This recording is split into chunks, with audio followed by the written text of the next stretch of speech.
मोदी जी ने मेरे घर पे सीबीआई की रेड कराई, मेरे दफ्तर में सीबीआई की रेड कराई। मैंने कहा आपको कुछ मिला? बोले नहीं मिला। उन्होंने मेरे घर पे इनकम टैक्स की रेड कराई, मेरे दफ्तर में इनकम टैक्स की रेड कराई। मैंने कहा मोदी जी कुछ मिला? बोले नहीं मिला। उन्होंने ईडी की रेड कराई, रॉ की रेड कराई, दिल्ली पुलिस की रेड कराई, सारी रेड करा ली मेरे ऊपर। मैंने कहा जी कुछ मिला? बोले नहीं मिला। तो मैंने कहा फिर?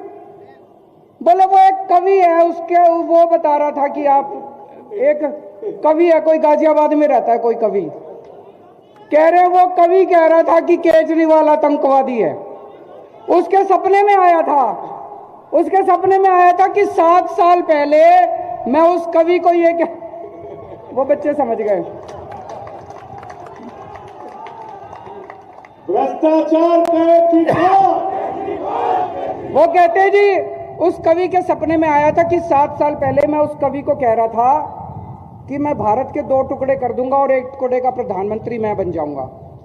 मैंने कहा प्रधानमंत्री जी मैं कहां भारत के 2 टुकड़े कर दूंगा? आपकी ईडी को नहीं पता चला, रॉ को नहीं पता चला, सीबीआई को नहीं पता चला, इनकम टैक्स को नहीं। मैंने कहा एक काम करो ना, ये सारी बंद कर दो एजेंसी, उस कवि को ही रख लो, वो ही बता दिया करेगा सपने में क्या आ रहा है और सपने में क्या नहीं आ रहा।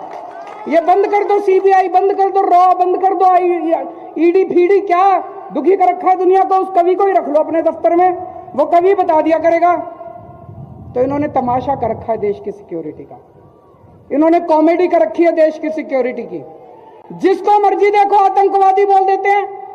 कल ये थोड़े दिन पहले जब किसानों का आंदोलन चल रहा था तो कहते हैं देश के सारे किसान आतंकवादी हैं।